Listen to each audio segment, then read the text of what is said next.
Today, I'm going to be talking about one of my favorite franchises, specifically Super Sentai, though it's mainly going to be about Gozyuger, since actually it is uploaded today. It's going to be its 1 year anniversary.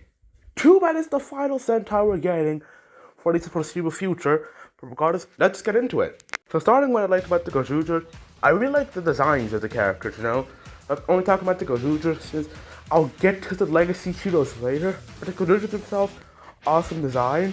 I really love Goju Polar, especially that cape. I know you barely get to see it in the Ranger form, but hey, we get to see it once. The changers this season are sort of Knuckle Swords called Pegasword, and then the White Ranger, he gets to use a Knuckle Morpher, which is really cool. I quite like the clapping your hand gimmick for the morphing, mainly because they do it differently, mainly the legacy heroes, but it also leads to dynamic henchman sequences while they're fighting, which is also something that I really like because I'm doing a lot of the times. But one thing I don't like, the design of the Gozyugers when they go into legacy mode. It's mainly because they still keep their armor, and they only morph into Red Rangers. So, you'll have to see, for example, you see Goju Leon go into Boom Boom Red, but he still has the blue shield, which doesn't match. I don't like that. Just take away the shield and the design can be perfect. And also, oddly enough, even though there are polarized rings, I do not remember a Goju Polar ever going into a legacy hero. I might be misremembering things, but I don't think he ever did that. Which is odd, because again, the polar rings are for sale. The only time I used the polar rings was in the second to last episode, where he used it to power up to defeat the Calamity. Speaking of the Calamity, he is what we're going to be talking about when we go to the story. I quite like the story of Gozyuger, actually. It's pretty simple, which in this case does it justice, and since it's the last season, it's nice having a nice simple season to close things out with. That being said, I don't think it was meant to close things out. I think it was mainly due to just general stuff happening behind the scenes. Like, well, can't do this anymore. We gotta replace it with Project Red, or I guess now it's Gavon Infinity. I don't know what they're doing with it. I don't think it's clear. The story starts with a set piece that's kind of confused me. It starts with a bunch of this Sentai mechas battling something called the Calamity and losing. After they lose, Pegasword shows up, takes the power, kills the Calamity, and then goes to slumber, releasing a ton of rings. Afterwards, some time, I forgot which time, there was a ring royale, which Kumare, who would go on to become Goju Polar, he would win. Although in that one he was Goju Red. Then, later, we go to the actual Ring Royale that the main series is based off of. And during the Ring Royale, the Calamity came back, and the Sentai has to go battle him. During that battle, Kumade has to use all of the rings that he gathered up, since he gathered some of the rings during the Ring Royale. I'll explain that whole premise later. But he killed the Calamity with himself. Then, the other Gozyuger, who's been killed during that time, right? So, Koiru, he wins the Ring Royale, brings him back, and they all go to take on Fire Candle, a character who, again, I'll mention later. They take him down, and by take him down, I mean they kind of just make him surrender. And then, afterwards, Kumada becomes God, from what I remember. There's another Ring Royale, Koiru wins that one, and he goes out on top of party with his friends. That is a very brief overview of the Gozyuger story, but there's one part that I want to mention in specific, because I really like that one. So let's get to that one part. So, most of the rings are held by new characters of the week, who impart some wisdom after losing a fight, or just most of the time just having some character moments with the main Gozyugers. They'll give the rings to the Gozyuger. The exception is Fire Candle, who again, we'll get to later, but then we get to Sasuke, who was the actual original Ninja Red. Like, he was the original one, and I feel like the only reason that this character arc with him is because they had it for Kaku Ranger 10 years after. Might as well have him here. But regardless, he gets his own ring back from Orga Red, who is a new Red. He wasn't dead before, I'll explain that later. So, essentially, Orga Red gets back his rings because he wants to return the rings to all of the original Sentai, which makes sense. But then, the Goku just show him like, yo, we're a proper team, and then they return it. But now, we're moving on to some of the characters, starting with the final boss of Sentai altogether, he's underwhelming in that sense, but when it comes to his character, I really like him.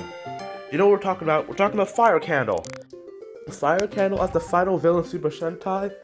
No, boo. Fire Candle as just a villain in general? Yes, awesome. So I like Fire Candle's villain due to two things. One, he's just cool, mainly his design, and two, his character. So I'm gonna start with his character.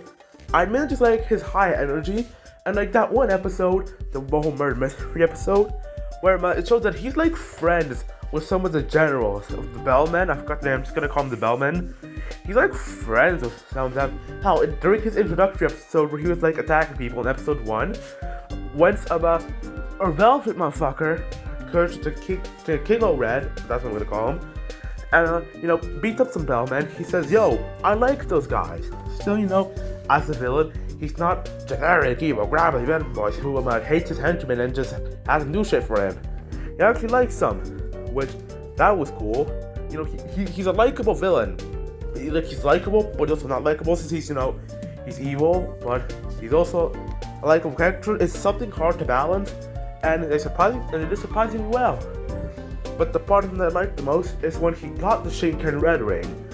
That's when I kind of thought, oh, they're planning on doing something with him, and something with him was great. So essentially, when he got the Shinken Ring, he kind of got a thirst for power afterwards, since he still lost, even though he was on the same level as the Gozyugers. He had the same tools, but he still lost to them. So he wanted more power. So he essentially just started to partake in the Ring Royale himself. I took down the Red Buster, and eventually, during another fight with the Gozyugers, because Gojo Leon, he was busy doing side quests. During that battle, he yells out loudly, "Someone gave me the power to beat this guy." I don't know who, which awakens the season's upgrade mode / battleizer called Orca Booster. It's this gun that just boosts your power, but if it's incompatible with you, like it is with Fire Candle, it will turn you to a monster.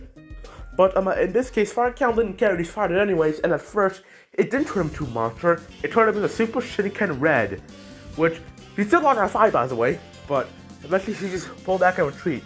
He would have won if he didn't just leave, but he did. When he goes back to the base, he's absolutely tweaking, and they eventually have to lock him up and tie up the Orca Booster, but they just make free to fight anyways. They also managed to rise, I forgot this guy's name from Shinkenger. I think it was Decker, that's what I'm calling him.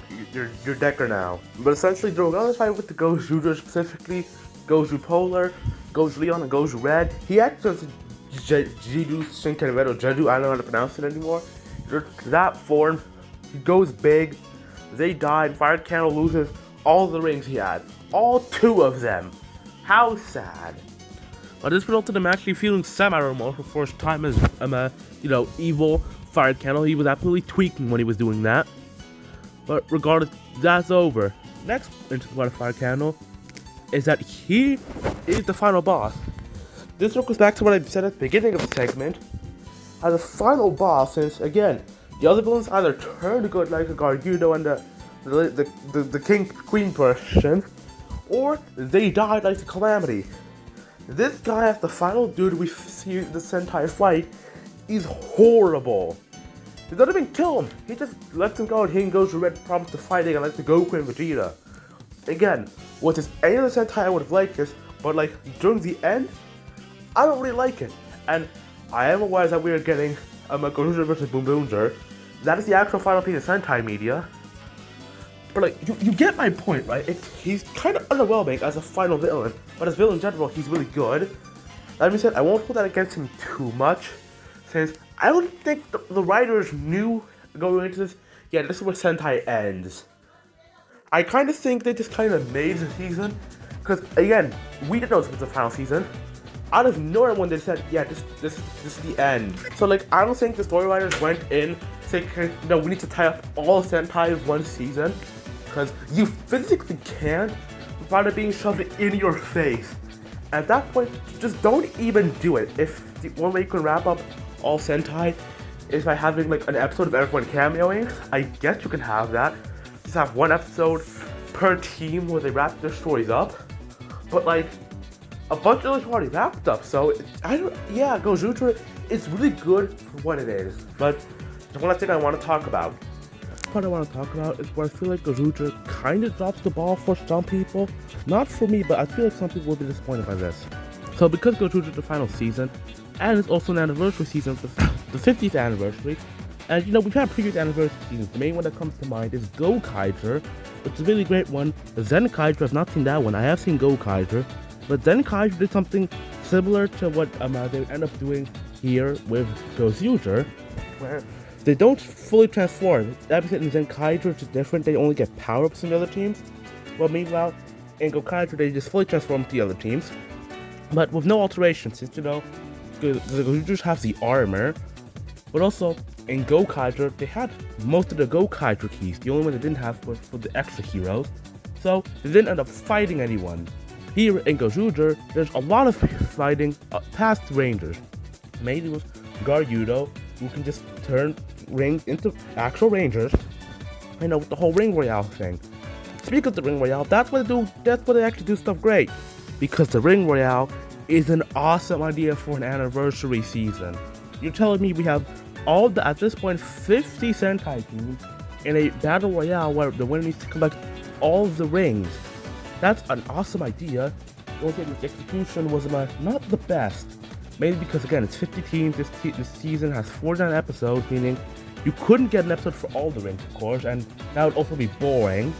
But the thing is, some rings are just given after 2 episodes. Like, for example, Gao Ranger and Lupat, both of those rings, either Lupin Ranger and Patrol Ranger, are 2 different ones. Regardless, they're both given out in 2 episodes. Episode 1 is establishing the character, episode 2 is actually doing stuff. Same with Car Ranger.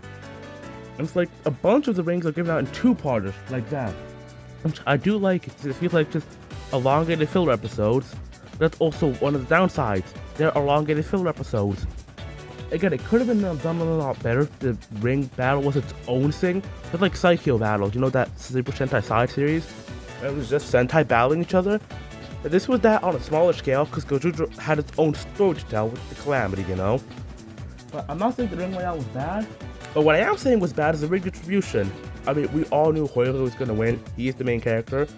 But during most of the season, he was getting all the rings, and the others were, trying to catch up.